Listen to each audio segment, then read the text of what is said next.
now. There you go. The host will have to do that. So good morning and welcome. Today we have a special treat. We have Dr. Ann Dear-Cole with us. Dr. Dear-Cole is a clinical associate professor of psychology at New York University, postdoctoral program in psychotherapy and psychoanalysis. She's a distinguished visiting faculty here at the William Allenson White Institute. And Dr. Dear-Cole received the APA Division 39 SIGGI Award for outstanding contributions to the advancement of sexualities and gender identities in psychoanalysis. She is in private practice in New York City. So I want to give you a warm welcome and welcome back.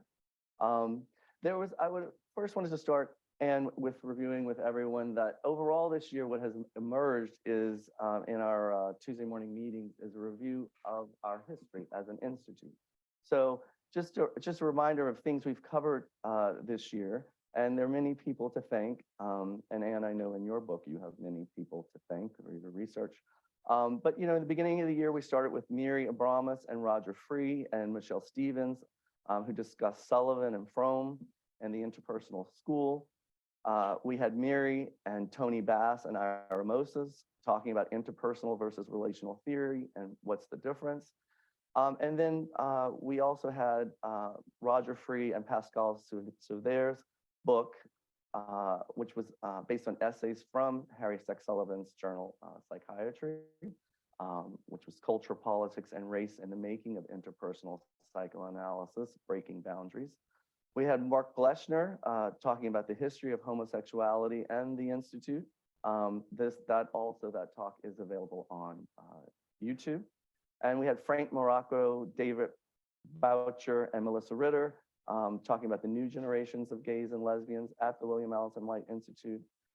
We had Deborah Glazer talking about lesbianism and psychoanalysis. And next year we'll continue a bit. We'll have Ira Moses talking about Dr. William Allenson White. So first of all, warm welcome, and so happy to have you here because your book fits quite well in what we've been talking about this year. You talk about in your book about the tradition of oral history and how we want to keep the story alive. And I know a big part of your book is to really give Clara Mabel Thompson the credit that she deserves. And I think of our story today here in our conversation that we can continue that tradition. So welcome. Let me just say thank you. And, yeah, it's an honor to be here with all of you today. I'm sitting here in this building and thinking about and having the books here in front of me. It's a very moving experience for me. And I just want to thank everyone for coming. And I look forward to the discussion. Excellent. I just want to check everyone online. Can you hear Anne okay? Yes, great, perfect. We're just using different microphones today. I wanted to make sure. I was going to start, first of all, I wanted to review some of your work to give people a bit of history of your contributions, not only in providing Clara Thompson credit for her contributions to psychoanalysis and our home here at the William Allenson White Institute and interpersonal psychoanalysis, but you have written many articles on gender and sexuality and race, homeless women, narcissism, some of your books with Jack Drescher, who's here today, on the Uncoupling Convention, psychoanalytic approaches to same-sex couples and families. Also with Schoenberg and Drescher, psychotherapy with gay men and lesbians, contemporary dynamic approaches. And also Dear-Cole and Waxenberg, Beyond the Feminine Ideal, The Body Speaks, as some major books. Are there any that I left out that you would want to highlight? So to let people know your work. And tomorrow night, you'll have a book launch party, and everyone is invited to that here at the Institute, where Don Stern and Edgar Levinson will also speak, and everyone will have an opportunity to talk with you. So first, one thing we've learned this academic year is that our founders were human people, and actually quite lively people. One of the things I wanted to ask you is, through your book, you hear how Thompson didn't like rules, she didn't encourage followers. And maybe you could give us a start here about to discuss how challenging it would have been for her as a woman in her day to stand up against Freud and or American Freudians, and how ahead of her time, or perhaps in her time, she was. She was, I don't know where to sort of put my gaze at this point. All I'm going to go this way. the So hybrid. she was definitely a rebel, and I think that to sort of go back to her early roots, to think about sort of when she was born in 1893, and she was born in New England in Providence, Rhode Island, and Providence was a place where there was sort of a lot of political activism at the time. She was sort of in the midst of whatever was going on culturally in Providence, but she was involved with Free Will Baptist Church, which is a very fundamentalist religion, and it was sort of progressive in some ways, but it's still very conservative. But it was very much something that shaped her early life. Her mother was a Sunday school teacher who was a kind of rigid, as I understand it, harsh woman, but who sort of wanted her daughter to sort of obey all the rules. And so everything seemed to go along okay for Clara in the early part of her life. I would say in her sort of up until before adolescence, she was allowed to sort of play and run around with the kids and do competitive sports. And I think she was one of these very active, very smart kids. And then when adolescence hit, her mother sort of came down hard on her and wanted her to sort of adhere to the rules of what was expected from a Baptist girl at that time, to sort of, be more meek, humble. She was not allowed to dance or they were against dancing and drinking, and sexuality was sort of not even talked about. And so it was a very conservative time. So I think that there's sort of something about her being able to sort of explore the world early in her life, and then having this kind of rude awakening when she realized what was really expected of her. And so she developed a way to sort of get along with her mother, which is one of her outstanding articles on The Dutiful Daughter, and how she sort of silenced herself in order to get along. And I think it's still an exceptional article today. So that's the way she tried to get along in her family. And so through doing that, she announced that she would become a medical missionary. And this was sort of a throwaway line almost in, Maurice Green did a biography of her that's included at the end of the collection of her essays, called, I think the book is called Interpersonal Psychoanalysis, Clara Maple Thompson or Clara M. Thompson. In any case, there's this line that she announced it in school, that she wanted to become a medical missionary. And not much more has been made of that. And when I sort of started doing research on this book, I found out that becoming a medical missionary for the Free Will Baptists was a very big deal. I kind of think it's akin to when in Catholic school, when a child or young person announces that they want to be a priest or a nun, like they get a lot of accolades. Their family all of a sudden is raised in status because they're sort of declaring themselves to the religion. In any case, she made that announcement, and I think she did that in order to sort of win her mother's love. Of course, that didn't work out so well. And when she got to college, she was exposed to a lot of different ideas. And at that point in time, she rejected the religion completely. She stopped attending church, and she did not speak to her mother for 20 years. So I tried to sort of, in the book, try to sort of map the course of this sort of kid who's sort of feisty and kind of free and enjoying life as a young child, and then this sort of conservativeness that sort of weighs heavy on her as she goes into adolescence. And then when she gets to college, she is actually able to sort of throw off a lot of those restrictions and I think come into her own Yeah. And there's a couple of really good, I'm gonna refer to them as scenes in the book, for her baptismal. I think this is so funny is, for the Free Baptist, there's an immersion baptism. And there's a line that she splashed around and had a real zeal for life. And she didn't do the things partially or tepidly. And she didn't always fit in, and she didn't want much to stop her.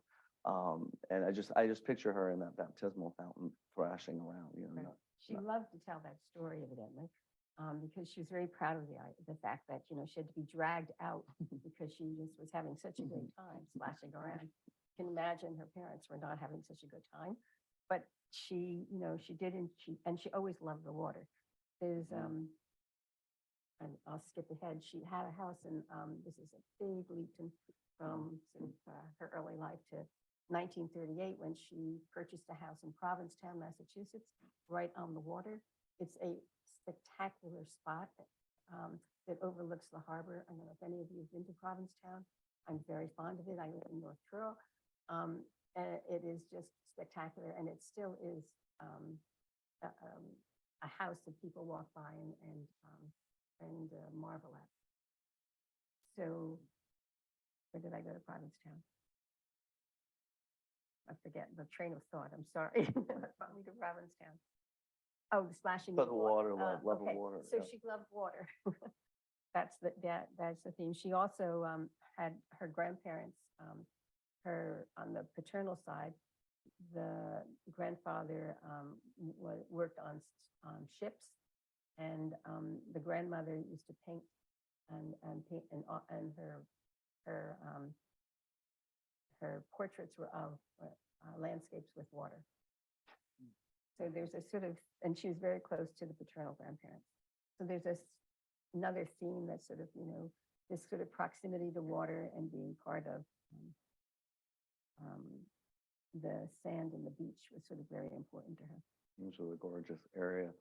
Going back a little bit to her childhood, maybe you could tell us, because you say she had a difficult relationship with her mother, but in the book you talk about how her mother actually broke her arm once, and it seems to be a cloud around whether she was sexually abused or not. If you want to talk a little bit about that. So let me just separate those two things. So one is this in the session with Sandra Ferenczi.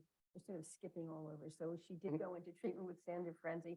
She actually got on a boat, sailed to Europe, and went into treatment with not Freud but Ferenczi, which was a big move. You know, when we refer patients, it's hard to get anybody to sort of leave whatever. If you're on the Upper West Side, people don't want to go downtown.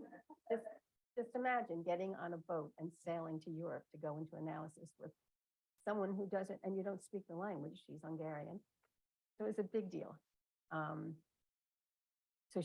when she was in analysis with Ferenczi, she told him that her mother got so angry with her that she pulled her arm and broke her wrist, I believe it is. And it was a trauma that she disclosed to him while in treatment. That is documented.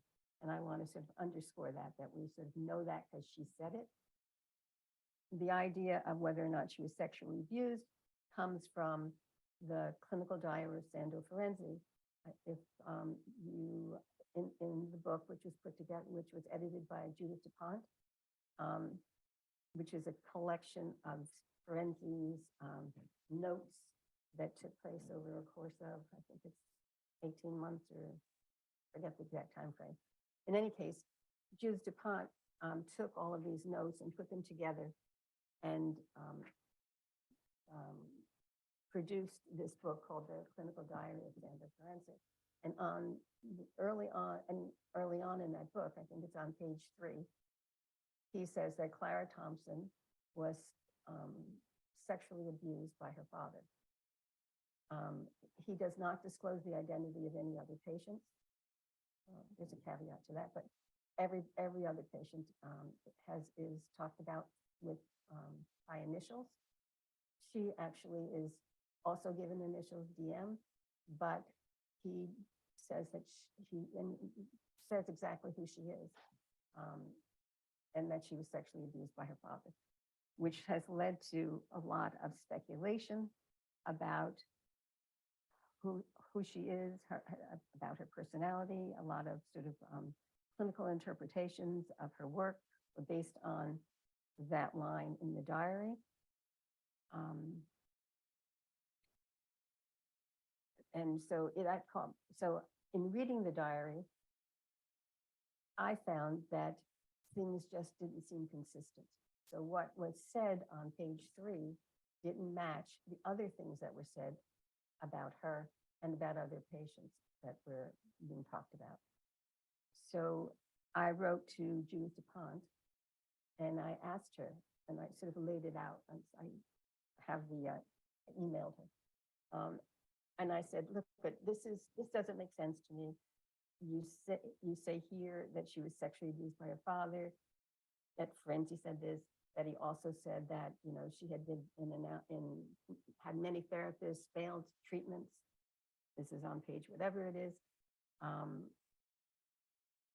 That there was another person who died, and referenced DM again. And I said, these things don't line up with with the data. So I sort of laid it out. She wrote back to me saying, in a beautifully French way, what can I say? That, you know, Ferenczi wanted to disguise the identities of his patients. That was very important to him. So he did assign initials, and in the effort to keep the identity of patients from just being disclosed, there could be a mix-up of patients. So I wrote back again and said, so there could be a mix-up of patients in the clinical diary. Am I understanding this correctly? That this probably is not Clara Thompson? And again, she sort of, you know, said that's possible. So I think that I've concluded, and you can all draw your own conclusions, but I've concluded that actually who he was talking about then was Elizabeth Severin.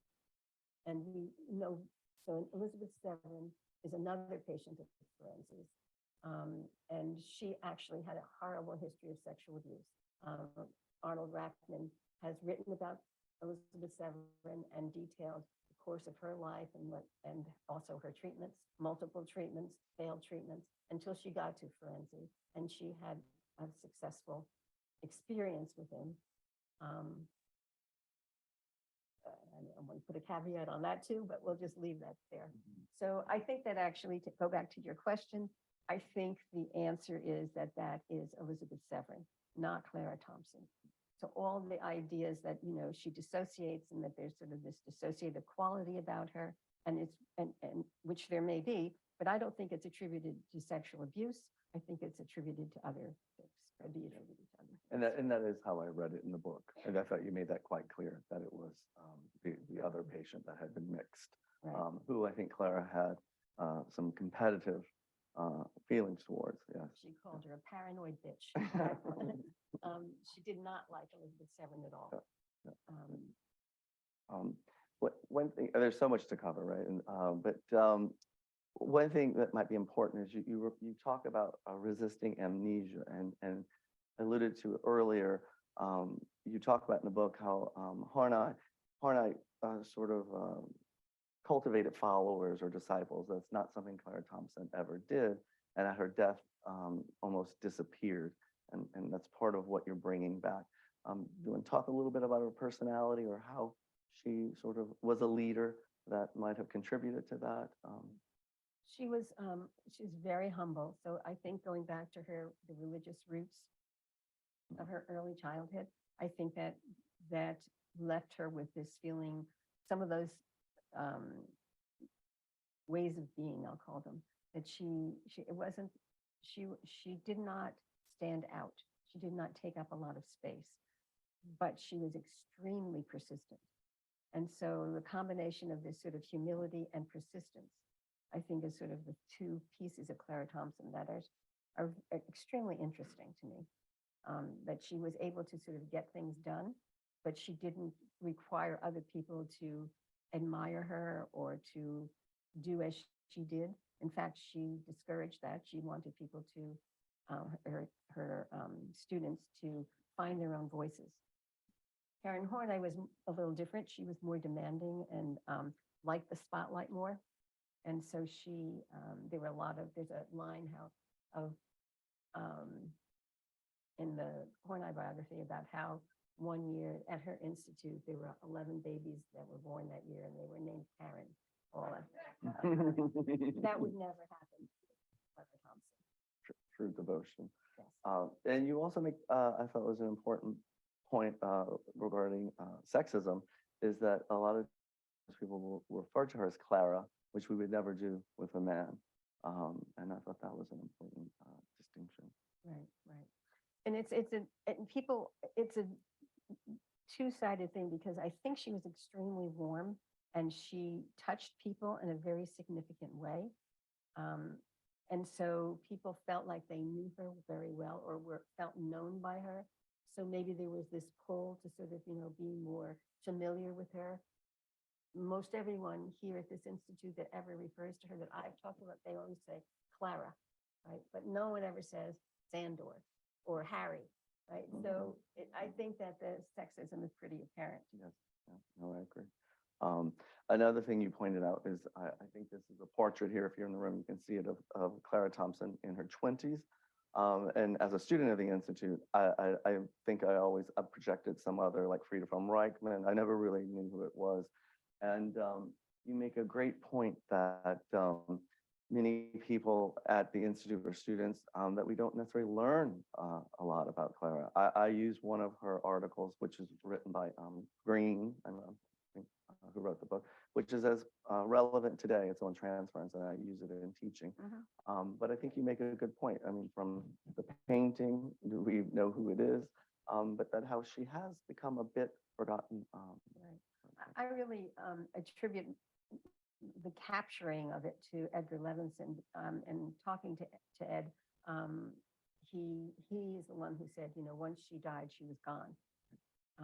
So, and that's the way it seems to have been, even in the literature. She just wasn't cited at all. She literally disappeared. And whether it was because of her association with Ferenczi, who also disappeared, or because she didn't cultivate a following, or because of, the prejudices of the times, she did in fact disappear. And Ferenczi was actively minimized, right? I think there was Yes. a focused effort there too. You start the book, the first volume, with the Freud archives for the Library of Congress. I think it was a fascinating interview to listen to, or listen. It felt like I was listening to it. And I was just wondering, I think you hear a lot of her personality. I think you'll have to remind me who's interviewing her, but clearly he had an agenda that she wasn't necessarily playing along with. But it just made me think, if you want to talk a little bit about that, but also, I heard you saying earlier, if there's anything surprising you learned about her that maybe didn't make it into the book, or I certainly that interview was, talk a little bit about that. Interview, I put that at the beginning of the book because I think it's really important. You really get to hear her talk, and she tells you the history of psychoanalysis from her perspective. Kurt Eisler is doing the interview, and Kurt Eisler was sort of a Freudian, and he was trying to really get information about Ferenczi, negative information about Ferenczi. I think that was his agenda, and she was not going along with that at all. And she just basically tells her story the way she experienced it, and maybe even provides a little bit more in terms of talking about Ferenczi's. Talking about Ferenczi more than any of the other people who were interviewed, like Elizabeth Severin did an interview for the Freud archives, and she doesn't really reveal as much as Clara Thompson does. There are lots of things that didn't make it into the book. Working with a publisher is about number of pages and number of words per whatever, and it's a very frustrating experience. This book ended up being 2 volumes only because I wrote so much. It was not my intention. My intention was to write a biography, And I had written so much, they said, no, this, you can't, I think there's a profit margin where so many words, that's when, it's cut off, and that's how, when they start making money. So, but they kindly suggested, why don't we make it 2 volumes? And it actually broke at a very good place, I think, so that I could create 2 volumes. But there's so many things that I would have liked to have written about that I felt I just couldn't go into detail about. I'm writing an article now that I would have liked to have included in the book that's about her relationships, her very close relationships, and how so many of them were very unconventional. So Harry Stack Sullivan, of course, was one. Harry Stack Sullivan was really a very close friend, I would say. They were best friends. They met in 1923. They really stayed very loyal to each other throughout their lives. And he was not an easy person, but she managed to sort of stay in touch with him and to accept his quirky ways, and also became very good friends with his partner, Jimmy. So that was sort of one relationship. But another relationship that captured my attention was the ones that she formed in Budapest. Izette de Forest was another patient of Ferenzi's who is mentioned in the clinical diary, and Clara Thompson became friends with Izette. And Izette was having this passionate affair with Alice Lowell, who was also another patient of Ferenzi's, all simultaneous patients. And they were exchanging information, and well, you can just imagine that it's a little analytic institute. They all have the same analysts, and they're all involved with each other. And I just find that fascinating. You said, we found out that our founders were all human beings. Well, it really reveals the human side of these pioneers. They were really making their way and trying to understand what psychoanalysis was, and interested in this new treatment modality, and interested in each other. And I found it fascinating. I think, is this story accurate that Harry Stack Sullivan and Clara Thompson had a discussion and decided that she could go to Budapest, be analyzed by Ferenczi, and then come back and analyze Harry Stack Sullivan? Yes, they made a deal. And that was the deal, that she would go and he would, and when she came back, she would analyze him. That didn't work out so well. I think that he said she was a little too aggressive with him. Where it seems to have broken down is he overspent a lot. He actually got into bankruptcy. And when she sort of pushed at what all that was about, I think that the analysis broke down, and he said, "That's it. We stop now." And it was a very hard moment for her. She felt like she might be losing her friend, because they were very close friends while this analysis is going on. So it was painful for her. I have lots of questions, but I'm going to sort of open it up into the audience in a minute. But something important that we do learn at our institute is about Ferenczi and Clara Thompson analytic relationship, and the mutual analysis, and the infamous or famous kiss. And I think you do a good job in your book sort of putting that in perspective a bit, or how it was taken maybe out of context and used. Can you talk a little bit? Well, I think that the kiss, I don't know if you're all familiar with this. So, okay, so Well, that's horrible. Just go to our microphones. Okay. Yeah, be better. Okay, so And close to your mouth, sorry.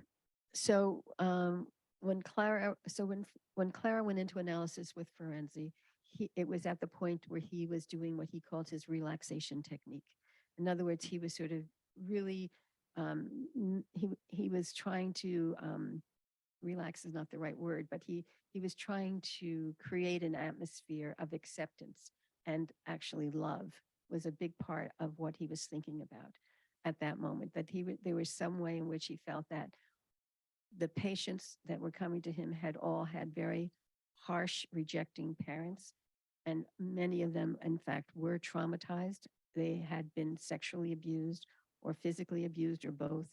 He was known as the analyst of hopeless cases. He got all of the really difficult cases. So he was sort of honing his craft. And that's when Clara Thompson met him. Elizabeth Severin had met him earlier in his work.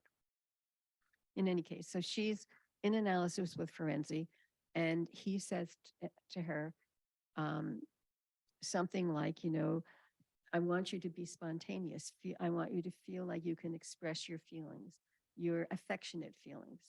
And he encouraged her. And so she kissed him. And he accepted this kiss in the sense that, she was expressing her affection for him. That kiss gets discussed in the diary as some kind of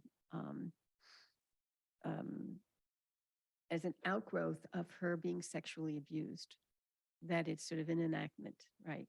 So you have to believe that she was actually sexually abused by her father to then follow that thread of thought that leads to you understanding this kiss in a very different way. Am I explaining that okay?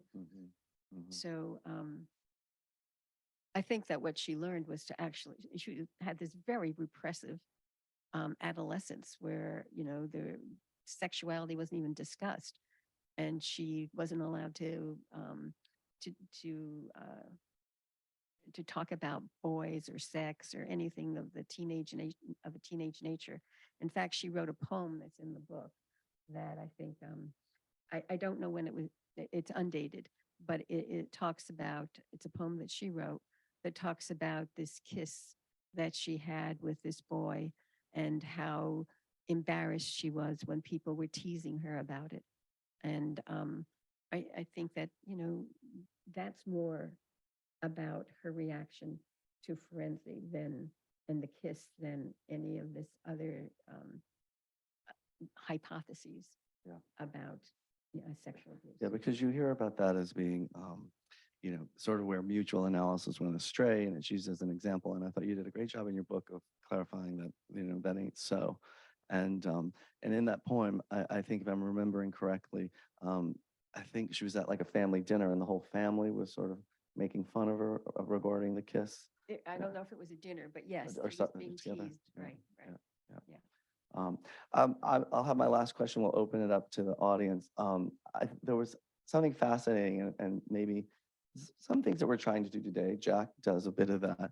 Is was it the 1958? It was in the 50s, 55. Her interview in Cosmopolitan. Something we don't necessarily think of as psychoanalysts. If you want to talk a little bit about that, or it's been later in her life. Yes. So it's really towards the end of her life. Sure. So Cosmopolitan magazine was a very big deal. And it would be, like as if she was being interviewed on a morning talk show right today. She was into the social media aspect of promoting what she really believed in, which was this way of a treatment modality. So she explains to people what psychoanalysis is in the article, and the interviewer is asking her questions, and she's very forthright. She's always forthright.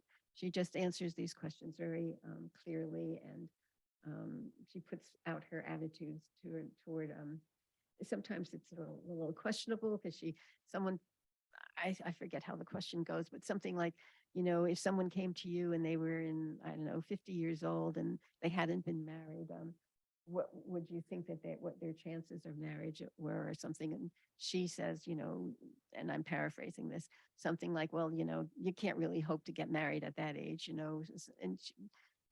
but you could ask for, you could expect other things. So it sounds extremely sexist, but it's sort of where she's coming from during the 50s, and I think she tries to say that there are other things in life than marriage, but it doesn't really come across that way in my hearing of it. Yeah. And she talks about the suitability for analysis. I mean, this is in Cosmopolitan. Sort of fascinating.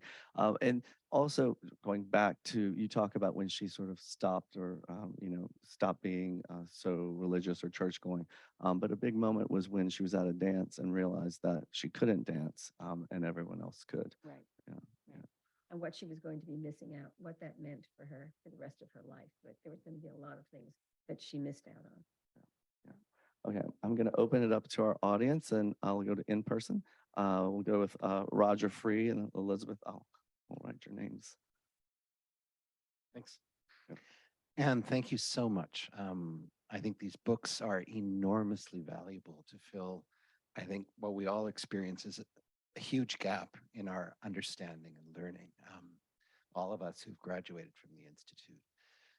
I have one question that sort of extends on what you said, and I know we've discussed this personally, but that is, you discussed her relationship with Harry Stack Sullivan. I'm also interested in her relationship with Eric Fromm. Yes. And just by way of a little bit of background, Fromm also knew Ferenczi personally, was very strongly influenced by him throughout the 1920s. And my understanding is that they met in New York in 1934, Clara and Eric, and they developed a friendship and interaction. But how do we understand the analysis then? I'm not sure it was 1934 when they met. I think that actually they met earlier at Baden-Baden. Okay. I believe, I could be Yeah. wrong, but I think that they did meet earlier. And then they renewed their friendship when she came back after her and after Ferenczi died in 1933. She moved to New York and she renewed her friendships. And Eric Fromm, I think it was a renewal of that friendship. She had also had met Karen Horney at Baden-Baden. Right. And so, and Karen Horney and Eric Fromm were having a long-term relationship, even though Fromm was still married. And so there's a sort of rocky story that evolves around that. So I think Clara picked why, I mean, maybe the question you're asking is why did she pick him? Or how should we understand it again, given all of these interactions? Right. So, she analyzed her best friend, Harry Stack Sullivan. So it makes sense to me that she would go into treatment with her friend, Eric Fromm, because she really believed in his way of thinking. Fromm was very much against, well, as you know, orthodoxy. He had something to offer her that Ferenczi didn't give her. I think the way she put it is something about that Ferenczi didn't understand the way she used her aggression and to manipulate people. And that I think she thought that Fromm would understand that part of her. And I think what she means by that is sort of that dutiful daughter, which is a sort of a manipulation of the other person, if you want to think of it that way. And I think she wanted to sort of work on that aspect of herself. And they were very close friends and they stayed close friends for the rest of her life. Thanks. And were they part of the Zodiac Club? Is that? Fromm was never actually a bona fide member of the Zodiac Club, but Claire was, and Harry Stack Sullivan and Karen Horney and Jimmy and his Harry Stack Sullivan's partner, they were all were members of the Zodiac Club, which was this club that they in the second part of the biography, it takes place in New York. And I think of it as sort of a new Sex in the City. So they all are like these young, very smart intellectuals with careers in New York in the early 30s, and just sort of brimming with ideas. And they all become friends, and they live on the same block sometimes as each other, or certainly in the neighborhood on the Upper East Side. And they have parties, weekly, they have dinners weekly, they go to speakeasies together, they go to galleries together, they're a set of friends.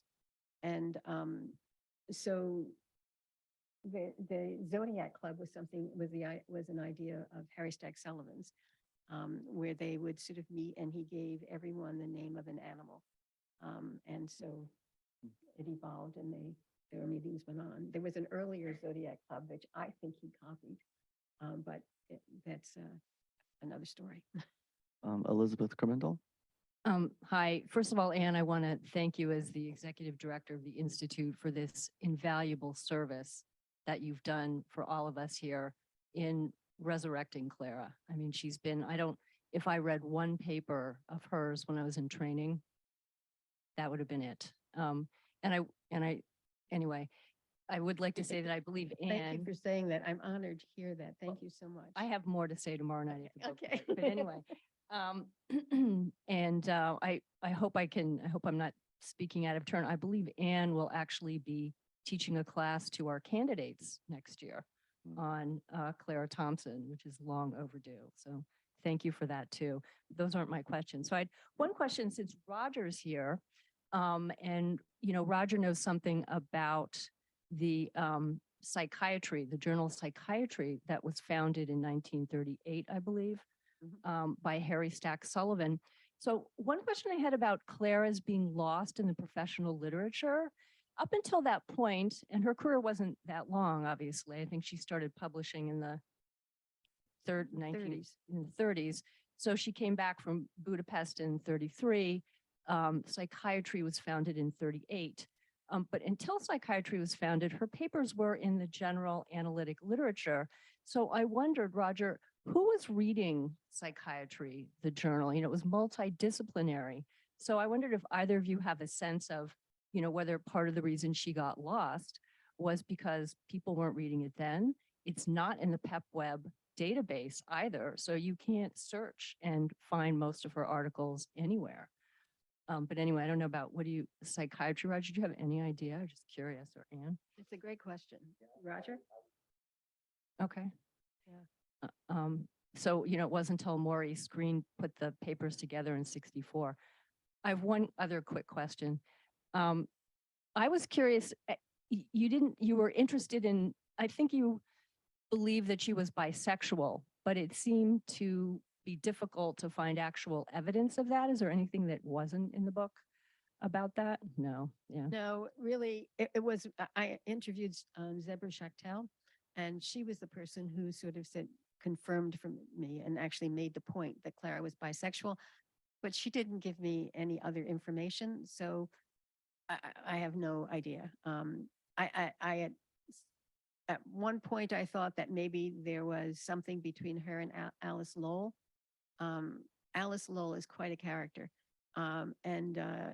So I thought maybe, they're in Budapest together. Who knows what's going on there? But there's no evidence otherwise. Yeah. Thank you. And I think people thought of themselves in this group as sort of more bisexual. I think it meant something different to them. It wasn't necessarily that they had an identity, a sexual identity, in the way that we think of things today. That's a great point. And on that, we'll go to Jack Drescher. And I promise online audience, Martin, I'm coming to you after Jack. Thank you. That was lovely. I was associating to your comments about Kurt Eisler and the interview and the weaponization of the kiss. Yes. And if you had any thoughts about that, because she let people know she had kissed him. What was the comment? I kissed Papa Ferenczi or something like I that? can kiss Papa Ferenczi anytime I want. Oh, okay. More provocative than I thought. I know. So the younger people in the audience may know that Freud wrote a letter to Ferenczi admonishing him for his quote unquote kiss technique.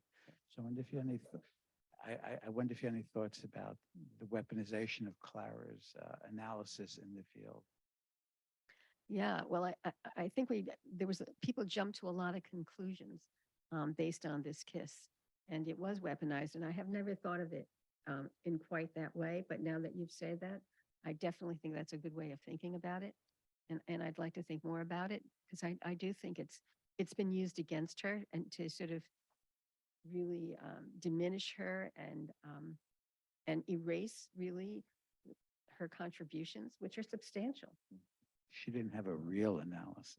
Yeah, right. They say that too.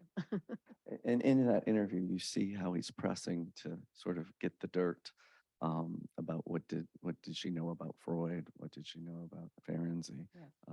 a clear agenda to promote that. I'm going to go online now to Martin Walker. A question? Thanks a lot. And I just would repeat what everybody said about how important it is to have you in this space and the work you've done. I went through training like 15 years ago, and Clara Thompson was like a shadow that I was always trying to fill in because she was clearly a huge draw, I think, for somebody looking for a alternative psychoanalytic experience, particularly in more humanistic tradition that we come out of. So, and I'm glad to follow Jack, because one of the questions that came up when we were teaching the history of psychoanalysis in the organization program and trying to link it, to bigger social movements was, where her papers are on clinical technique. And I don't know, maybe this is like, asking too specific a question, but I guess I would start by wanting to know what's the best place to access her clinical papers. And then specifically, I have been searching by asking people who know about her literature every couple of years for a quote or a reference to a shift in how she thought about the interpretation of resistance.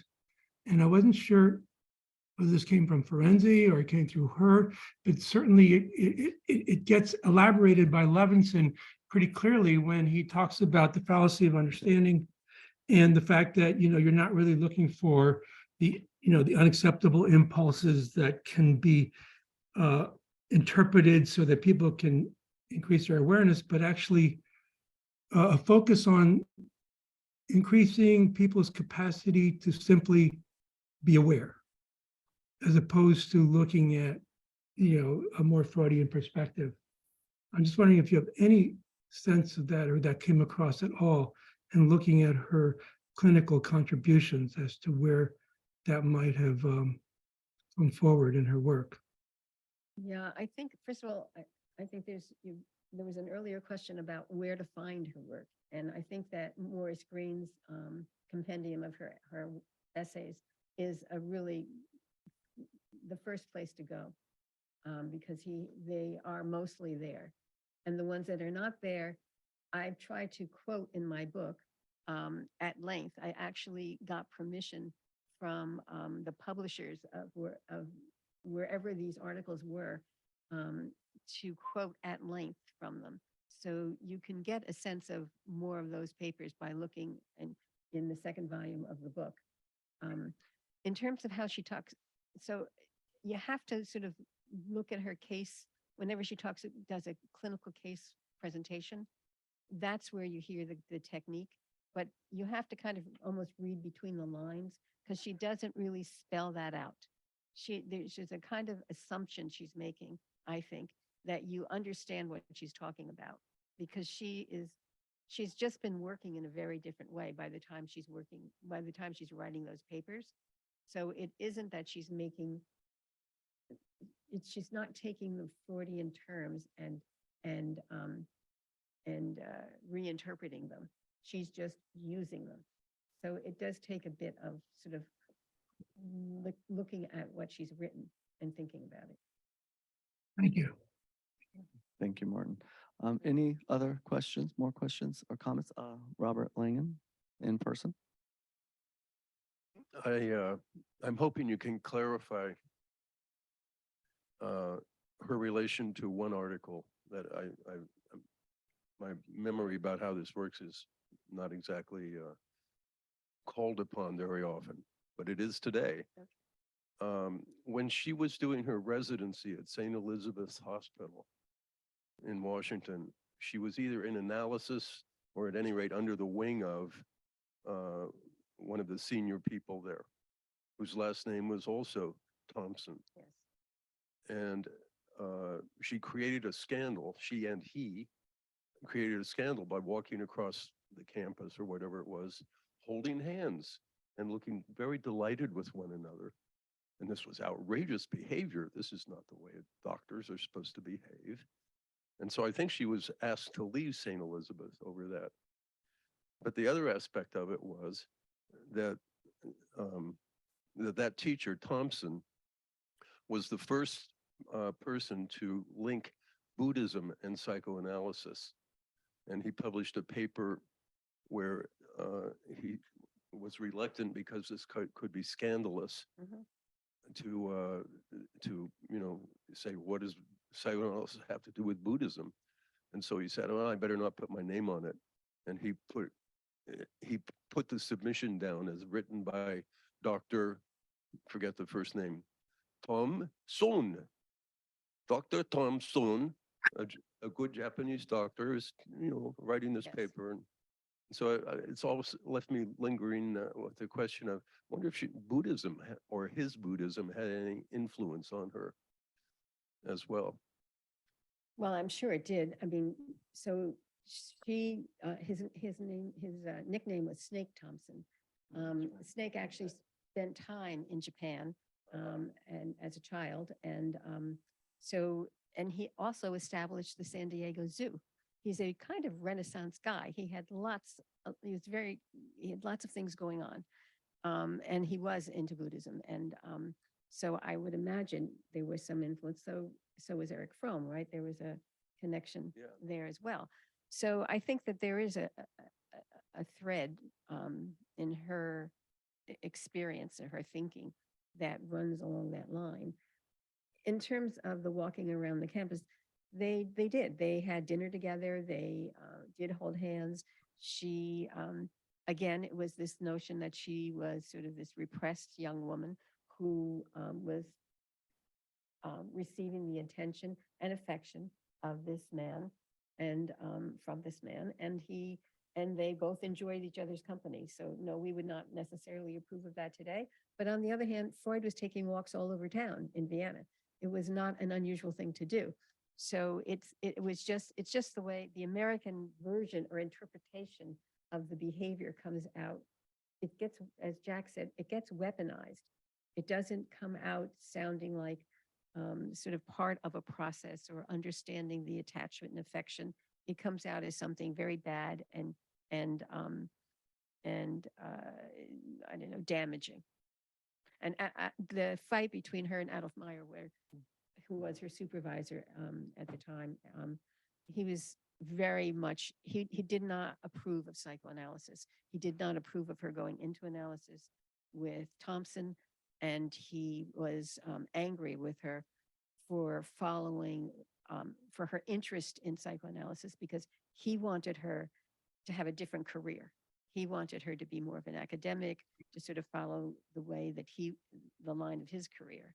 So he was very disapproving of the step that she was making. And like her relationship with her mother, it became, they could not bridge their differences. And so she left, and they, whether or not he fired her or she left because they couldn't get along, comes out in some a series of letters that she wrote to Meyer when she was in analysis with Ferenczi. And their quotes from them are in the book. Thank you. We'll go to Arlene McKay online. Again, this is very welcomed. We do need to know a lot more about her, and there are lots of papers to be read. One thing that struck me is the two episodes around when she did something that was physically a little out there for that time. Like, not only did she kiss Ferenczi, but she also went around and bragged about it. You know, I can kiss Ferenczi whenever I want to, or Daddy whenever I want to. And then this, I had not heard this before about her walking hand in hand with either an analyst or a supervisor across campus, which would be incredibly shocking at that time. And I don't think husbands and wives even walked holding hands much at that time period. So both of these are cases where it seems like there's a part of her that is wanting to be shocking and wanting to push the boundaries a bit. Maybe some of the aggression you talked about that she felt hadn't been analyzed. So they actually walked arm in arm, not hand in hand. Okay. Around the campus. And the talking, and I don't know that she bragged about it. Bragging is let's just put that word over here for a moment. Okay. What she did actually is she told her friend from medical school that what was going on in her analysis. Her Mhm. friend Edith was in analysis with Freud. They shared their stories all the time, as did every other woman who went into analysis with Freud or Ferenczi. They were in contact with each other, and Freud welcomed all of the stories that he heard until he heard about this one with Ferenczi. He didn't like that, but he asked Edith to tell him what other people were doing. So it was not really out of character, nor I think would it be out of character for anybody in their situation to be talking about what's their experiences of their analyst. So I don't hear it as so much as bragging, but as sort of sharing these stories. And yes, maybe she was saying it with a hint of humor. You know, I can kiss Papa Ferenczi. I mean, there's, you know, she had a very quirky sense of humor. Mhm. She when she was in college, they had this club called the sort of the Riddle Club or something. Anyway, they were giving a phrase and they had to make nonsensical sentences out of it. And she said something about she was going to kill in the most refined, I can't remember the quote at the moment, but in the most refined way possible. Now, what did she mean by that? You know, you could say, okay, she's showing her aggression. Was it murderous? Was she worried about what was going to happen as a physician? Was she worried about killing people? I don't know. We can all sort of interpret that, but I don't really know what she meant. So I sort of am in my writing of the story, and I think it is a story. I sort of lean more on the side of trying to understand how this was all sort of playing out, and I don't feel very judgmental about it. Yeah, and even for that club at the Yes. time, it was known to be satirical, it was sort of to be a joke Yes, on some level. right, yeah. right. Any other questions in person, online? Just raise your hands, please. Well, if I'm still online, You are. okay. Okay, I take back the word brag. And I hope that my use of the word aggression was not seen as judgmental or critical, because aggression is an important part of life. And I could imagine her coming from a very repressed background, wanting to kind of, show that she had escaped that. But anyway, that's it. I wanted to, could I read something to you? Just let me put this microphone down.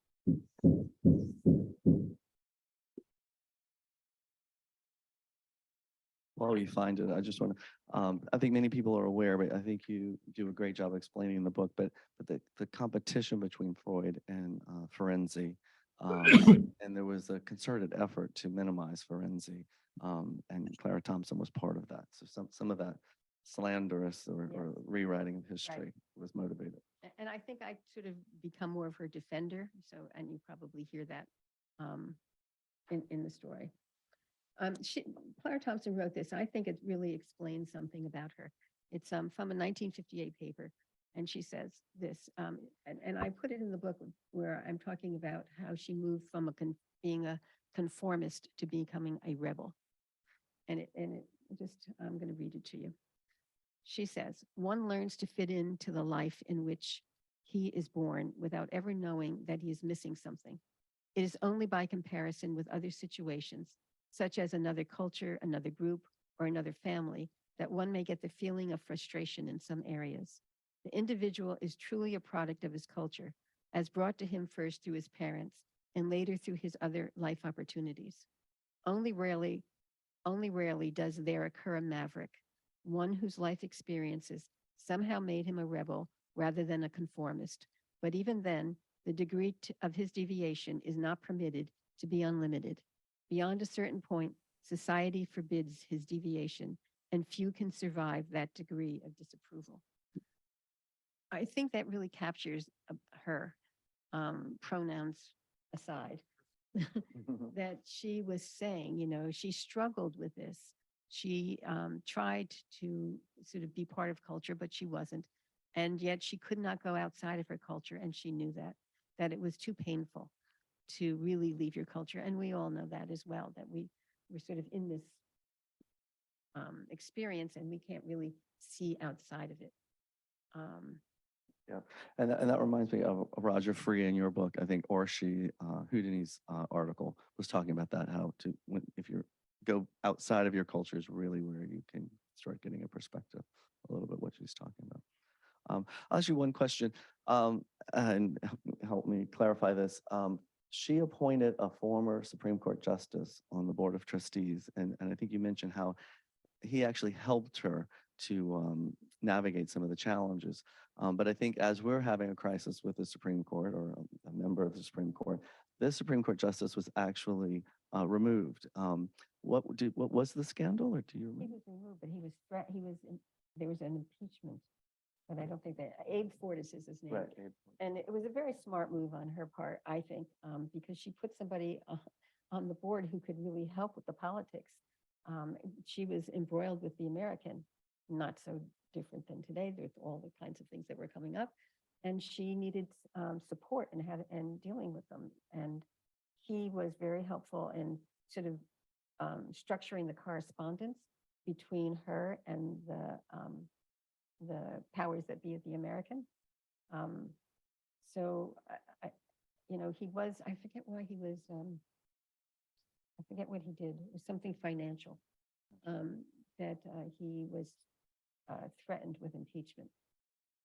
Okay. Yeah, thank you. I was curious. That left me wondering, like, what had he done? But also how brilliant it was for her to appoint someone like that. Any other questions? I want to check. Just raise your hands online or in person.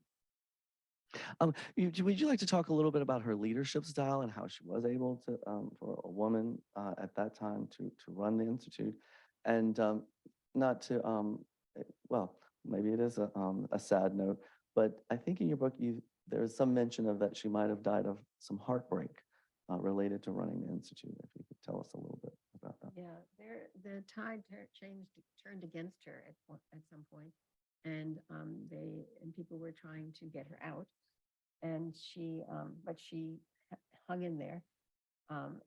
She was at that point in time. Eric Fromm was living in Mexico, and she was writing to him about what was going on, and he was wanting her to sort of start a whole nother institute because he felt that things were becoming too orthodox. And that he was saying, let's start another institute where we'll let more people in and we're not going to have the same kinds of rules.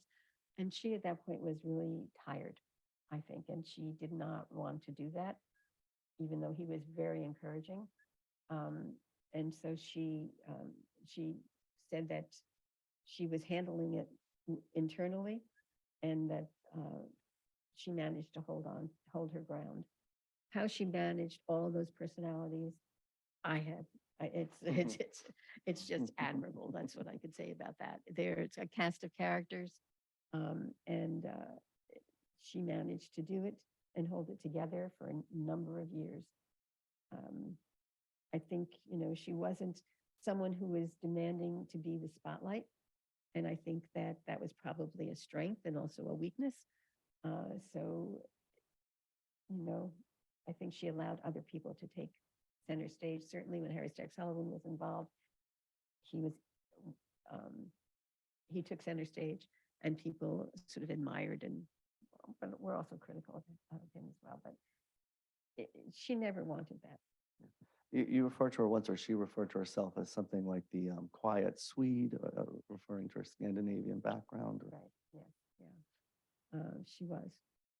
She could become silent. And actually, Ed Levinson talks about that, how she, you know, I'm going to paraphrase Ed saying this, that, you know, he was in supervision with her for 2 years, and he would leave the sessions and he felt like, well, I don't know what she said, but the patients always got better. And so there was some way in which she was sort of communicating in this sort of silent manner, um, something that was very helpful for him.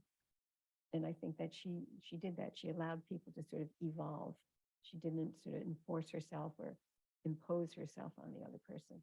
And I think it felt very good to be the recipient of that. Well, one of our current board members, Ken Eisel, talked about how Clara Thompson always said that an institute is not your home. And it's funny because I'm pretty sure when I was a student here, Jorg Bose said that the institute would be your home, or temple, and other things. I think it was a little bit of what you're talking about. She didn't want the orthodoxy, and this might be a leap, but how do you think she might view us today? How do you know? So she wrote a great paper called "An Institute is Not a Home," and she compares it to, it feels like a family, but it's not your family, and don't get involved with thinking that it's your family. And it's a very good paper. And she sort of warns against how, you then try to sort of conform to the expectations of your supervisors or analysts, and you're just sort of not really able to cultivate your own voice if you do that. So there's also a sort of, I don't know if this is called a pun, but maybe it is. So it was the title of a book that was popular at the time, called An Institute. An Institute is Not a Home. Anyway, it's about prostitution. And so it was sort of, I talked about her kind of sense of humor. It was a joke she was making at the same time when she titled this paper. What would she think of things today? I think of that a lot, actually. I think that I don't know, if I were her, I would think, oh my God, not again, with all the upheaval that's happening. And all the sort of voices that are trying to keep things the same and not change, and her wanting things to become more diverse, that we're sort of at the same spot, sort of the more things change, the more they stay the same. Here we are fighting for the same causes all these years later. So I think she sort of saw that. And I think part of her dying words, and again, I can't remember exactly how they went, but she said, we wanted to change the world, but I guess we didn't. And I think that, there's a sort of sense of that we all sort of share now in some ways. We wanted progress and we wanted change, but in some ways, we're sort of not getting what we wanted. Yeah, and less trailblazers. Yes. Than our day. Dr. Margaret Winkler online, we'll go to you.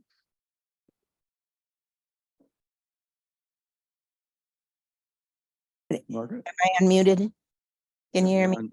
Yes. Yes. Well, I'm going to join the chorus of thank you. I'm really so grateful.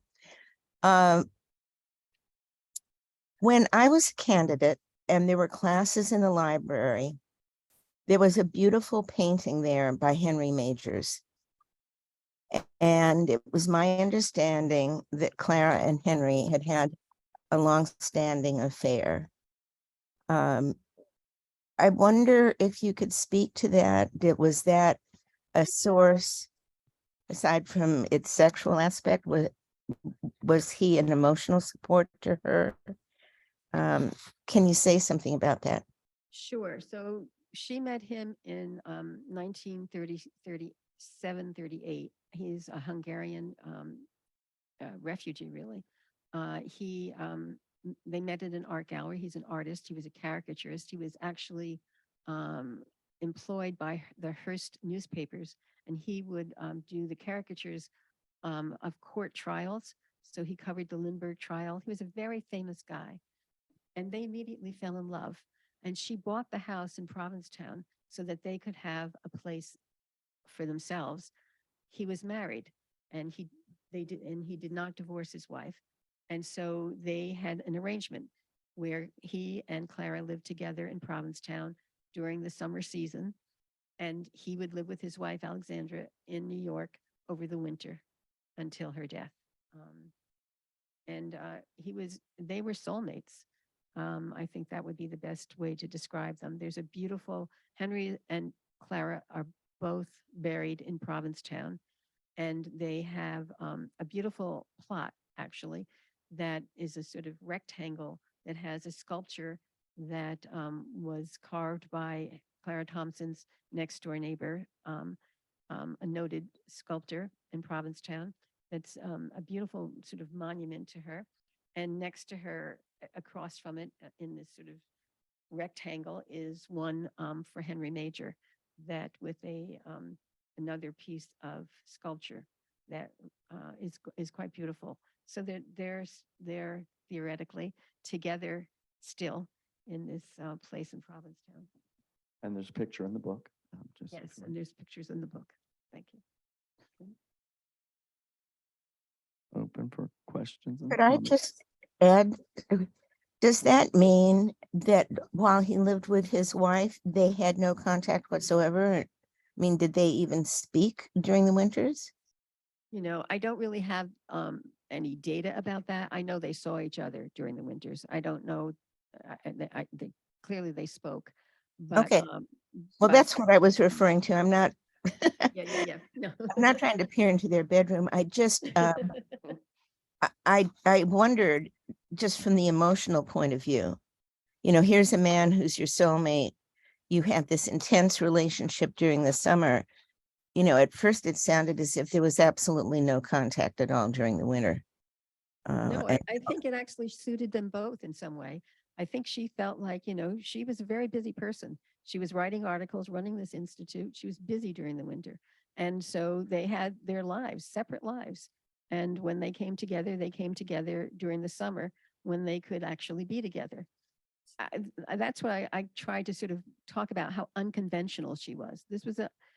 It's still an unconventional kind of relationship for today, but for then it was very unconventional. And to find, and I think they found the right spot to have this relationship, because people in Provincetown are all unconventional. They fit right in. Thank you. Mhm. Thank you.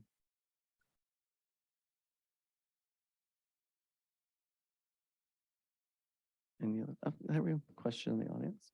Thanks, Michael. And say your name for the people on Zoom. Hi, I'm Hi. Michael. I'm a first year Division One. Thank you for that presentation. We've learned so many interesting things about her biography and her personality and these idiosyncratic qualities of hers. I feel like we've heard relatively little about her ideas, like her intellectual vision. We did read some articles of hers in this first year of training, and they seem to have like really appealing like virtues. She's a very clear writing. She has interesting things to say. I wonder how you think about the enduring value of her writings, because they don't seem to add up to a system in the way that Sullivan's writings do, with the real meta psychology and all the rest of it. And I don't imagine that you can piece together a system out of her writings. But why? Mhm. Yeah, like, why Yeah. should we be reading her articles, Right. and not just as, well, we like owe it to her because she's the founder of the Institute and we should know where we came from. Like, that is important in itself, but I'm wondering what beyond that. It's a great question. I think her articles are really relevant and helpful. She taught her clinical processes. You hear it in the way that she describes the cases, but she's really about mutuality. She's about the impact of the analyst on the treatment, that it's a two-person treatment. She repeats this over and over again, and she gives examples about how that works. Her the article that she wrote in 1938, that's in the book that Roger did, the collection, talks about how, you know, a person comes into treatment and they already have ideas about who the analyst is and how those ideas impact on the treatment. This was a very unique thing to say in 1938. It really, I think that we're still sort of grappling with how all of this works, but she really lays it out very clearly. So I think that's one of her better clinical papers. The paper on dutiful child resistance, how you can use sort of getting along with people as a way of resisting really becoming and putting yourself out there and how it ends up annihilating the personality. I think they're really, her theories are there in her papers. Her papers on the psychology of women are really way ahead of their time and still relevant today. I used a paper in a class that I taught recently, and people were so moved because they felt like they could identify even today with what she was saying. So I think the work is there.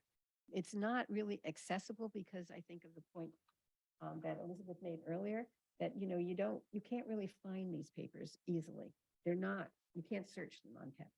So I think that they haven't been passed around enough, but they're there. And yes, you're right. There's no systematic theory. It's the point that she's trying to make is about the process of analysis.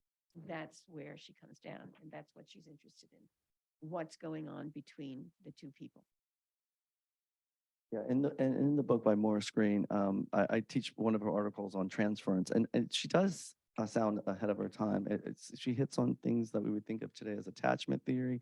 She also talks about the pressure of less frequency and sort of how you would use that the transference that you're the expert to sort of have an impact early on and more quickly. I hear echoes of CBT in that. So yeah, I think it's there if you dig into it a bit. Yes. Yeah. I'm going to go to Nancy Carroll Freeman online.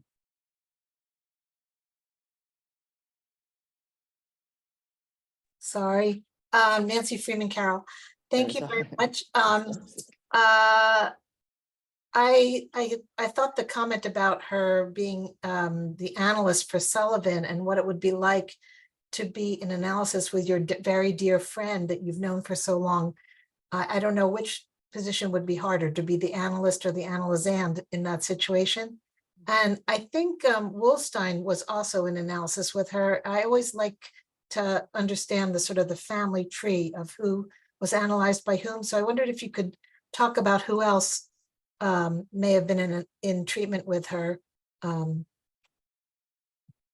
Sure, there are several people, but let me just talk about Ben Wallstein for a minute. So Ben Wallstein, I was a supervisor of mine, and he told me a lovely story, which I include in the book, which is that when he adored her. When they stopped treatment, he bought her a string of pearls, and she told him that she loved the pearls so much that she wanted to be buried wearing those pearls. And that was so meaningful to him because he felt like it was her way of saying our attachment is going to continue forever. So she touched people in that way very deeply. Wow.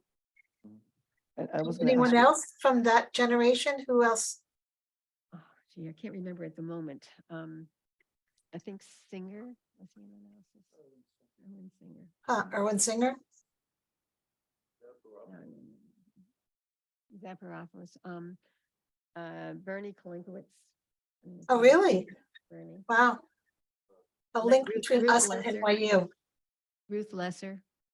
I Interesting. was going to ask you that about that, Anne, about this pedigree and the passing down of knowledge or style. You tend not to hear about that so much today, and I don't know if it would be seen as privilege or what your thoughts are about that pedigree and who are you connected to? Are you connected to Woolstein? Is it directly connected to Freud? What are your thoughts about that?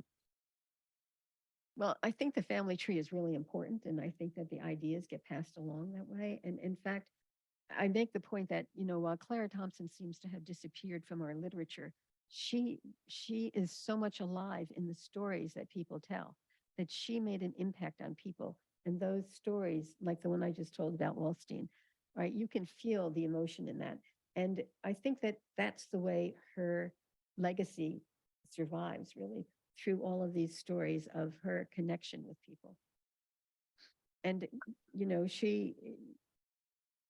she's a direct disciple of Ferenczi, who is a disciple of Freud. So, I think I do trace the family tree there. And I can't remember his name. Spalder. Do you remember who did the there's an analyst who I can't think of at the moment who did who lists all of the patients of various analysts. And you can trace their work. I was talking to someone outside the field when we're preparing for this, and they were asking, why don't people talk about that more? And I thought it was a good question, you know. Right. Who was your analyst? Right, or how are you connected to the family tree? Right. Either. Well, Bernie Kalinkowitz and Ruth Lester both had enormous influence at NYU postdoc. Yes. Let me take another question online by Robert Watson.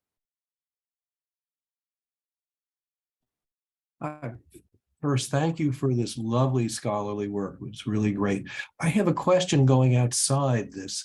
I was wondering about any kind of connection to the British school, and what did she do with it, or was there much connection at all? Because I had no idea at all. So the British school comes into play with Ferenczi and Ballant, and both Alice and Michael Ballant were in analysis with Ferenczi. And so Clara had some exposure, but it's not, it doesn't come, I mean, she begins to talk about a sort of an object relational theory in her work, but she doesn't really define it as that, but you can hear the reverberations of it. Right. Thank you. You're welcome. Questions in person? Maybe a last question, and I'll let you take the closing minutes here.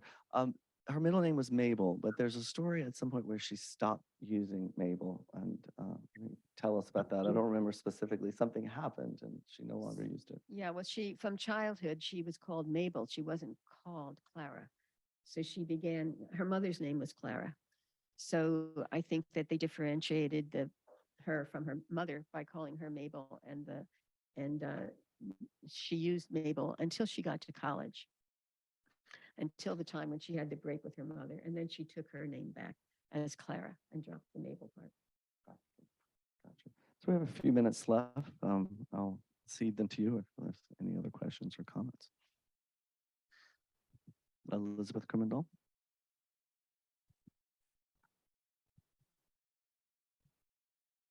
You know, the interesting thing about your book is it really sounds like Clara was not a very happy person. I think this is something we don't know so much about here. It sounds like the first part of her life until she was in treatment with Ferenczi, she was quite unhappy. She's described as bitter at points by college classmates. And then also, as you point out, you know, in the late 40s, both Henry Major and Harry Stack Sullivan died. So she had 10 more years. I don't know if you could tell us more about her personality and how you see her defensive or dissociative system, anything you put together based on your research. I think you're right. I think she was unhappy, certainly for the early part of her life. I think that she used sort of knowledge, like she pursued her curiosity was sort of focused on learning, and that was very gratifying to her. But I think that her early interpersonal relationships became disappointing until Ferenczi. And I think that, as she said, she found it to be almost 100% useful, or I think she said satisfying. And then I think that her work with Fromm, I like to say with Ferenczi, she found her voice, and with Fromm, she learned how to use it. And I think she did use her voice, and she took center stage here at the Institute.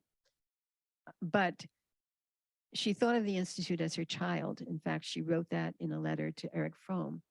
And she says, as you know, she's unhappy about the way things are going, and why do I worry about this so much? And then she finishes the letter saying, after all, it's my child. So I think that having an institute as your child could be very problematic. And in some ways, she fell into the same whatever hole that she warned people against, that she felt that this was her home and that she had this very strong attachment to it. And I think that in the end, it wasn't very gratifying for all of the obvious political reasons. And so and I think that when she died, she did die as sort of not feeling fulfilled, I would say. I don't know about whether or not she was happy or not, but certainly I think there was some sense of not having it all. Thank you. We have a question online from Rachel. Oh, there you are. Hi, I'm sorry to be jumping in at such a late moment, but I had a question about Claire's relationship with Sullivan. And so Jenny Kaufman taught the second year postdocs this year a 4-week seminar on Clara Thompson. So that was great. So we did read her papers in that and papers about her. And I can't remember which paper it was, but in one of them, she's writing about her own clinical theories, and there are a lot of homophobic ideas in them about homophobia, or about homosexuality being a problem that needed to be fixed in some way. I'm wondering how that might have affected her relationship with Sullivan. I have many questions besides that, but I'll just leave it there. Thank you so much for everything. Yeah, I think that everyone was a little homophobic, and that it was very hard to sort of find a affirmative ground to talk about sexuality at that point in time. So even Harry Stack Sullivan says some very sort of negative things, but it's not. But I think that they were all struggling. That's why I wanted to read that quote that she was saying, that you can't get outside of your culture, that no matter how hard you try, you really can't escape it. Because there's so many punishments. I'll sort of use that word at the moment.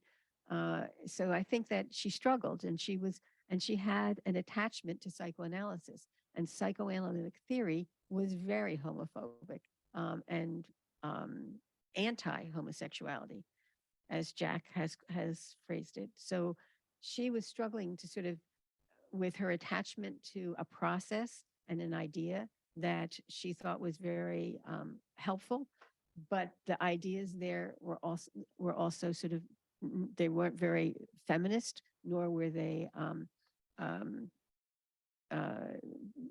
have a positive sexuality, have positiveness towards sexuality. So here she was sort of caught in the middle between her attachment to theory and the ideas and her experience of life. That's why I talked about earlier about the different, how she was surrounded by all of these people who had very unconventional relationships, including herself. So, because I think that she kind of lived out a different life with her friends than she did with the expressed theory. Thank you. Max Belkin, we'll give you the last question here. Hello. My understanding is that, correct me if I'm wrong, that one of Thompson's lasting contribution was the focus on the cultural factors in the patient's lives and the analyst's life and psychoanalysis in general. Could you please say a little bit how you see her contribution in that particular area?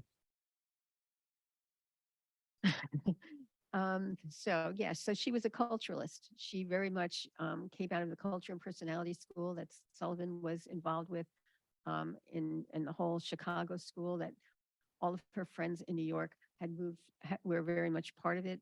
Margaret Mead, Ruth Benedict, they all hung out together, exchanged ideas. And so when she wrote about psychoanalysis, or doing analysis, because she didn't necessarily write about psychoanalysis. She wrote more about doing it. She was much more into promoting the process. So, and she always brought in cultural understandings or interpretations. Thank you. And we're out of time, but I know we all want to thank you very much for coming in today and wish you the best. Thank you all. Thank you very much. Thank you. It's a pleasure and an honor really to be here. Thank you. And have a great book party on Wednesday night. Yeah, Thank thanks. you.